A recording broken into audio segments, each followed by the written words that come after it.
Hello, this is Dr. Tom Brown. I'm the medical director of Colorado Bariatric Surgery Institute. We've decided to put our patient information seminar online as it's probably easier for you to access this on your own time schedule and is certainly easier than trying to find our office to attend a seminar. So let me present to you now our information seminar for weight loss surgery. The first thing I like to visit about is just looking at the trends of obesity in the United States. On this particular slide, you'll see quite a difference in the obesity rates from 1991 to the year 2000.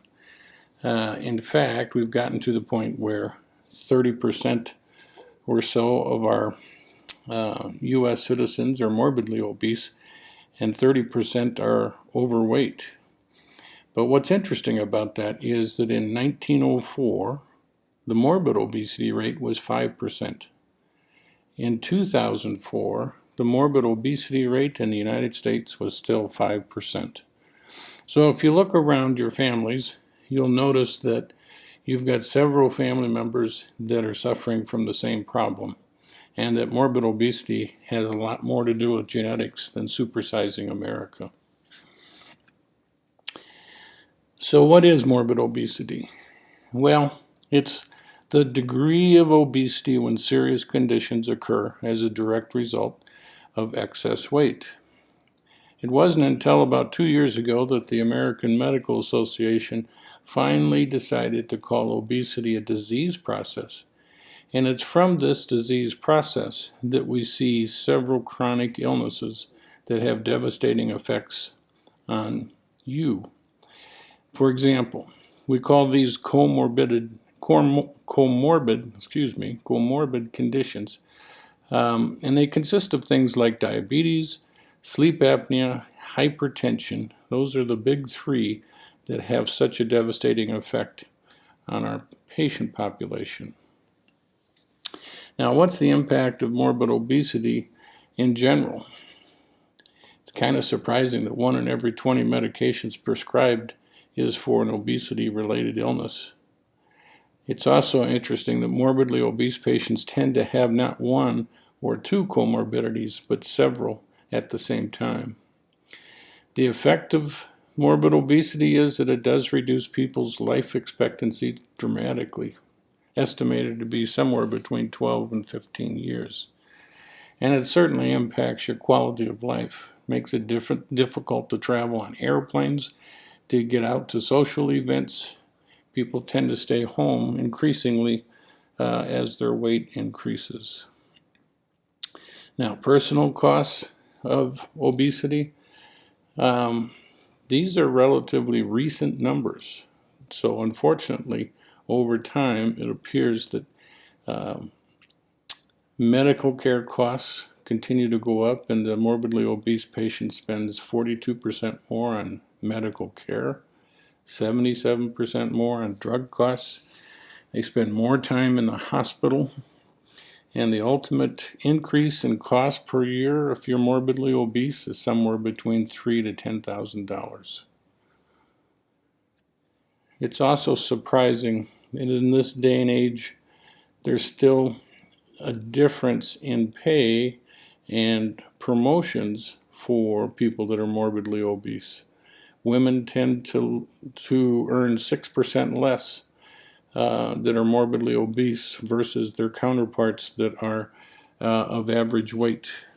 The same thing is true for men, 3% difference. How many people have you seen that represent companies or that are CEOs of companies that are morbidly obese? Most folks are passed up for promotions just based on the fact that they're overweight. And absentee rates for the morbidly obese patients are twice as high as the non-obese patient. Now, to try and understand who would be a good candidate for weight loss surgery, the National Institute of Health had a consensus conference, and believe it or not, that was in 1991. and yet the principles they outlined are still valid today. Gastric bypass should be considered by only well-informed and motivated patients with acceptable operative risks. So how do you become well-informed? Well, by watching a seminar like this, or reaching out onto the internet to obtain other information is very important. Candidates for surgery need to be evaluated by a multidisciplinary team, and I'll talk more about that in a second. It's important that you go to a place in which the surgeons are very experienced with doing these procedures. And finally, you need to, as a weight loss patient, consent to or commit yourself to long life or lifelong medical surveillance after your surgery. And this will ensure the best outcomes. At Colorado Bariatric Surgery Institute, this is our program. We require that you have a thorough medical evaluation by your primary care physician.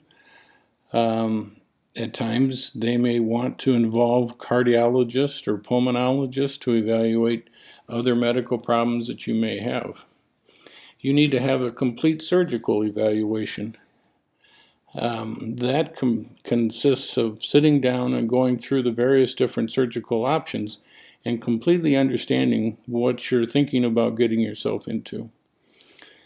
You also need to have a nutritional evaluation and a psychological evaluation by our dietitian and clinical social workers. It's important for them to get to know you and understand who you are so that they can provide guidance and support long-term after your surgery.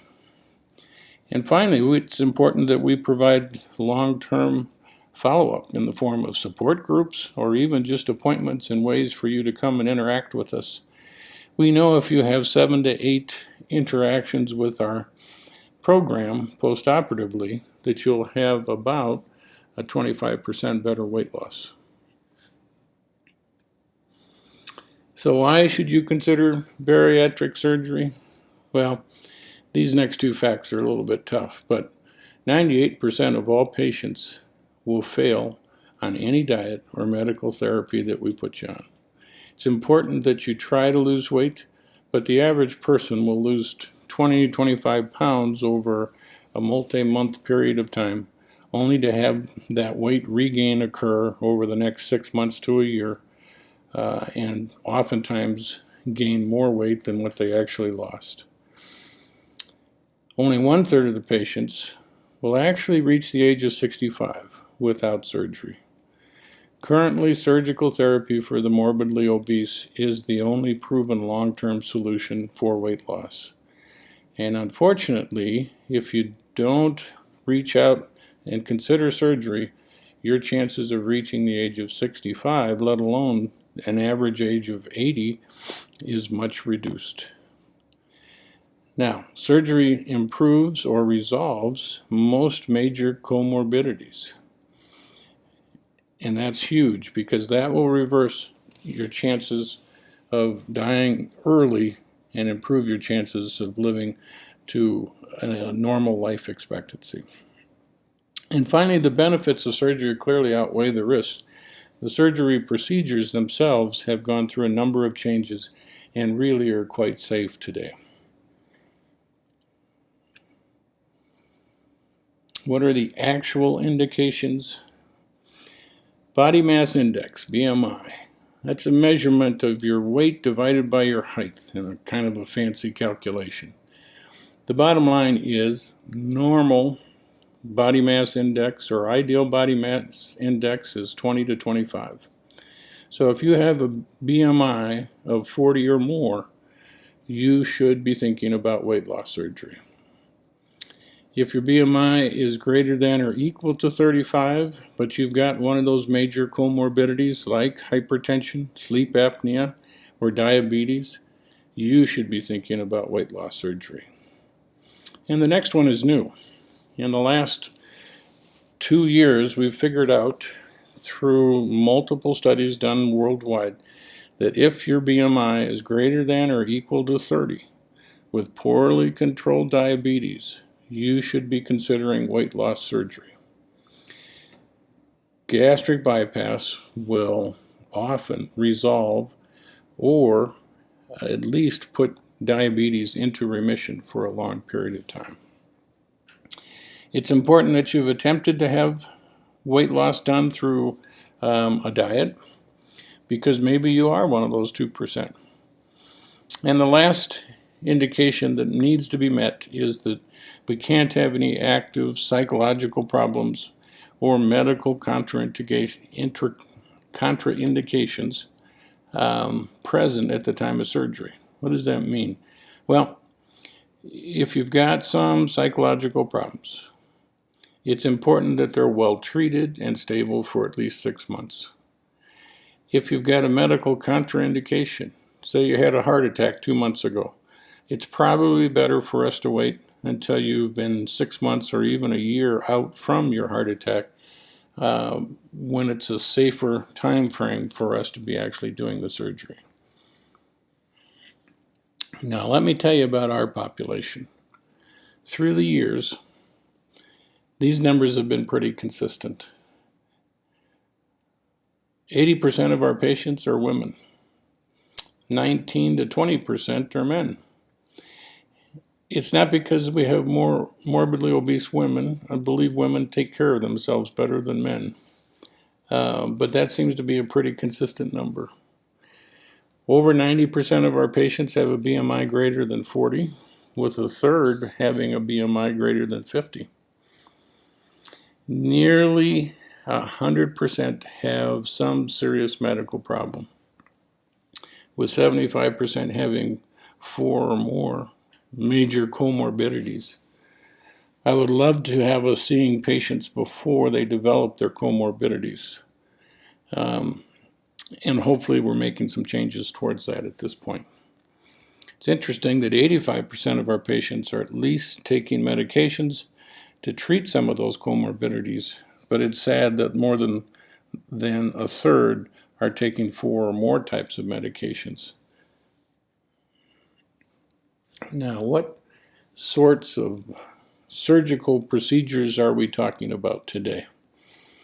Well, here's a list of 5 different procedures that have been done through the years.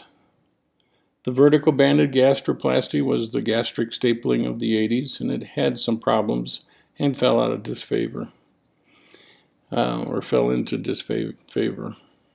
The biliopancreatic diversion, or the duodenal switch, is an operation that oftentimes will lead to some serious nutritional deficiencies.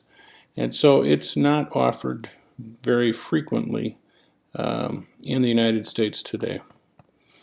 The laparoscopic adjustable gastric band, or lap band, has come and pretty much gone in the United States, and I'll explain that in a little bit. So that leaves us with the roux-en-y gastric bypass and the sleeve gastrectomy.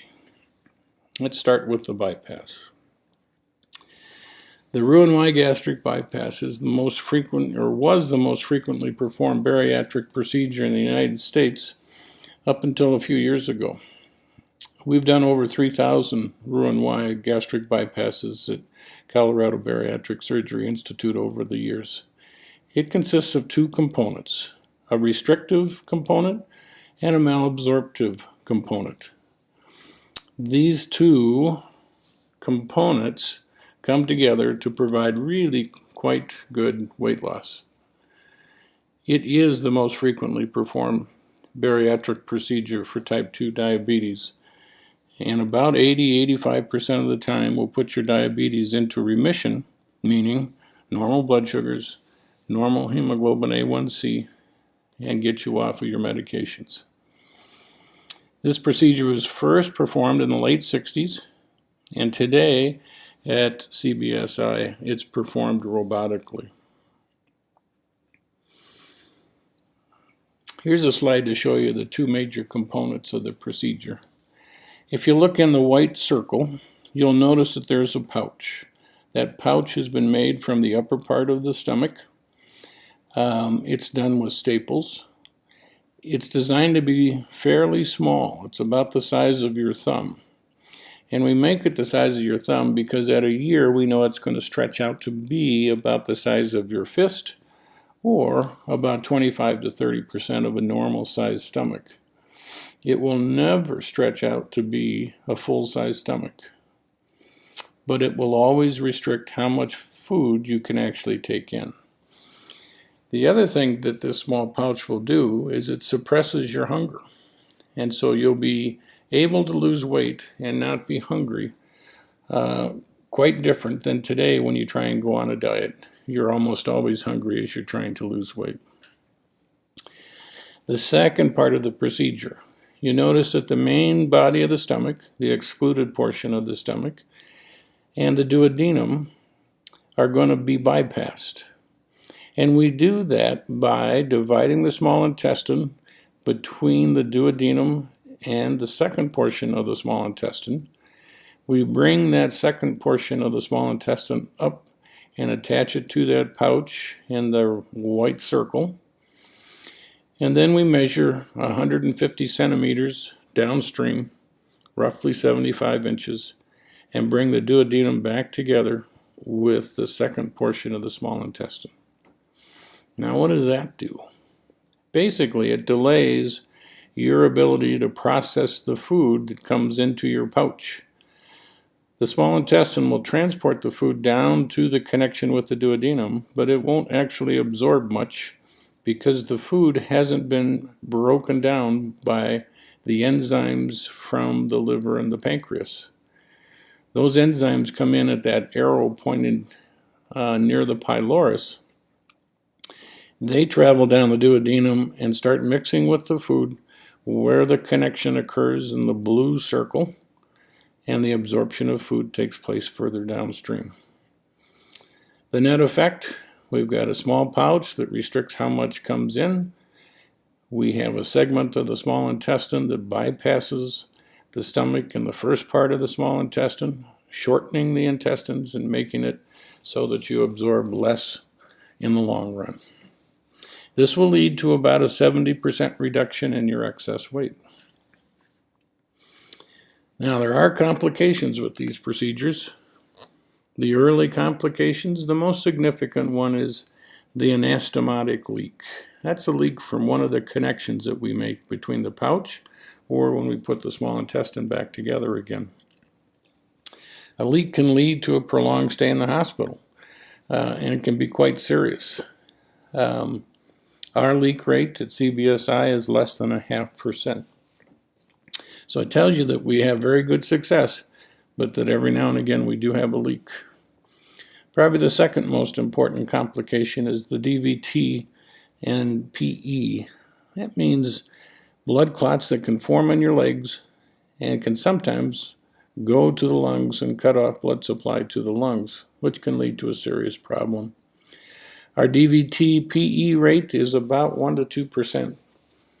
Again, doesn't happen very often, but can be a serious problem if it does. The late complications, all of these can be treated medically and can be taken care of without really too many problems. It's important that you take your vitamins and your calcium postoperatively, and that's what we monitor probably the closest. Now, what are our results? Well, 100% of our patients lose weight. And honestly, if your stomach is the size of your thumb, it's really difficult to maintain your weight. Our average weight loss at 6 months is about a 90-pound weight loss. And it's close to 120 pounds at 1 year. It amounts to about 70% of your excess weight. So if you're 5'5", you can expect to weigh somewhere between 130 to 150 pounds when everything is said and done.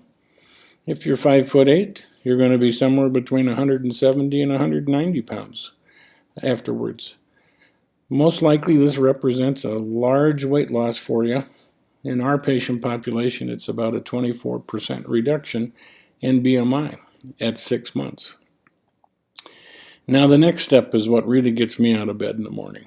And that's the resolution of the comorbidities that occur with these operations. Our results have shown that we have about an 85% resolution rate for diabetes. That means off medication, normal blood sugars, normal hemoglobin A1C. It occurs pretty rapidly. Oftentimes, before people go home from the hospital, they have normal blood sugars. It's really a major medical treatment for diabetes and prevents those long-term complications of heart disease, kidney failure, blindness, and a lot of the limb problems, ulcer problems that occur from long-term diabetes. Hypertension, sleep apnea also resolve about 60% of the time. And I rarely see a patient that doesn't have a significant improvement in their high blood pressure or their sleep apnea, even if it doesn't resolve. Gastroesophageal reflux disease, it goes away about 75% of the time. So let's move on to the sleeve. Excuse me. The sleeve gastrectomy. Sleeve gastrectomy really is just a restrictive procedure. It is a tube that we create from the end of the esophagus to the end of the stomach. The food that you take in will go through the sleeve and into the first part of the small intestine. Absorption will take place in just the way it was designed. So there's not a malabsorptive component to this. One of the advantages of the sleeve gastrectomy is that since we're not bypassing anything, the chances of nutritional deficiencies are relatively low. So that's probably the major difference between the bypass and the sleeve, and probably the major reason it's become the most popular weight loss procedure in the United States today.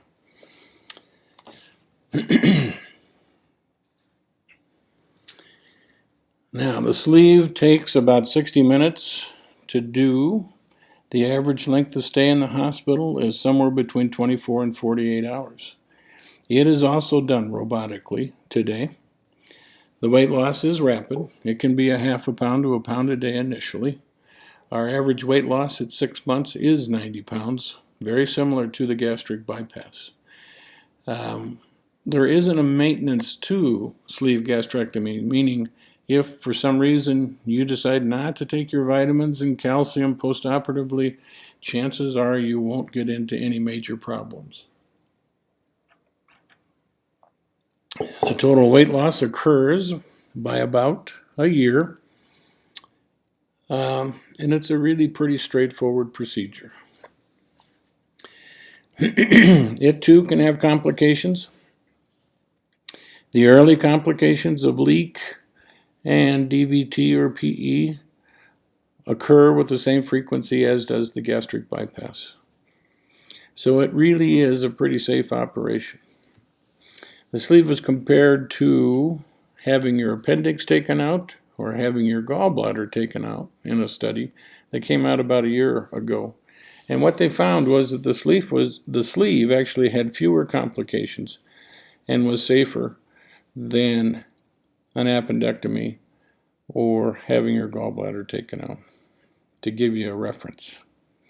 The late complications, probably the most significant late complication is weight regain. It's interesting that after about 5 or 6 years, 20% of the population that have a sleeve will slowly regain their weight. Usually this is because you get lax and decide to go back to some of your old habits, and you regain your weight. So it's important to establish very good habits in the early goings. Again, it's important to have multiple follow-up visits so that weight regain in the long run will be less likely to occur. Now, I did want to talk about the lap band. The lap band came to the United States in about 2001. It had a lot of popularity and a lot of lap bands were placed through the years. But what we found was that only about a third of the people that had a lap band placed actually had good weight loss and were comfortable with the device. 2/3 of the folks were frustrated by poor weight loss, had difficulties getting adequate fills that would not cause them to have nausea and vomiting and allow them to be comfortable. And actually, a third of the folks didn't seem to get much weight loss at all. It's for these reasons that most surgeons in the United States today no longer place the lap band. And in fact, 25% of the lap bands that were placed need to be removed at some point. And I do believe that that number is low, that it's probably a higher percentage. I'd also like to talk a little bit about the Da Vinci robotic technology. We use the robotic technology to perform our procedures for a simple reason. It's a better surgical technique. The robot gives me a three-dimensional picture, unlike the two-dimensional picture that we get from laparoscopy. That means I have depth perception. I can see around structures. I can move around structures. I can do a more refined operation. And so that's one of the clear-cut advances in the robotic technology. The next feature is that the instrumentation is such that I can move the instruments just like I move my fingers, just like I move my hands. This allows me, again, to do a much more refined, precise operation. And finally, Firefly fluoroscopy allows us to check the blood supply to the various structures that we operate on, meaning that we know at the end of the procedure that our blood supply to the pouch or to the small intestine is good or adequate and won't lead to a leak in the long run. So those are just three of the major advances. What does that mean for you as the patient? Well, what we've observed is that there seems to be less bleeding, less post-operative pain, that it leads to a shorter hospital stay. And all of these things we've noticed. It's interesting that the National Institute of Health just came out with a review of multiple papers that have been published about the robotic procedures. And what they have found are these very things. We see less bleeding, less post-operative pain, actually less complications than the laparoscopic techniques. So here's an example of me sitting at the Da Vinci and working. And what you can see is that I'm actually moving my hands, moving my fingers, and yep, there's a screen right there that shows you how those instruments are actually moving under my direction. It's really a very fine, refined technology and leads to an excellent operation. You might wonder what the other people in the operating room are doing. This is a physician assistant that is helping me do the surgery, and while she looks like she's just standing there, she's changing instruments and providing the instrumentation for me to do the operation as we go along. As you can see, I'm sitting in the corner working away, and in the upper picture you can actually see us placing a stapler to do part of our procedure. So in a nutshell, that is the basic information about weight loss surgery as it exists today. What I'd like to show you now is just a few outcomes of folks that we've taken care of through the years. This is Jeanette, who came to us several years ago. Her initial weight, 230 pounds, or a BMI of 42. She had a number of medical problems. She initially had a lap band for which she had fair results, but she developed a complication and required a conversion to a sleeve gastrectomy. She had very good weight loss, down to 150 pounds. Her BMI now is 27, very close to ideal body weight, and she is very excited and happy with her results. Here's another example. 35-year-old white male who had a roux-en-y gastric bypass. His initial weight was 460 pounds for a BMI of 60, and he had several comorbidities, including hypertension. He came to us because it was difficult for him to walk with his friends across the parking lot to go for lunch, and he realized he was in trouble. He had his surgery, and as you've guessed, had very good weight loss. He lost 200 pounds and still had a BMI of 34. But now he was able to go out, socialize. He now plays in a band, has 2 children, and is quite pleased with the changes in his lifestyle. His comorbidities have also resolved. The last example I'll give you is just another younger individual. She was 26 years old at the time of surgery. She too had a roux-en-y gastric bypass with an initial BMI of 53. She had her surgery, and at a year, her BMI was 25. She weighs 160 pounds and had good resolution of her medical problems.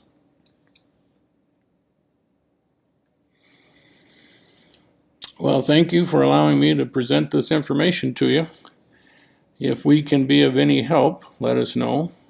Feel free to contact us either by phone or through our website at coloradobariatric.com. We'd be happy to look at your insurance and get a free insurance evaluation to see if you have appropriate coverage from your insurance. Thank you.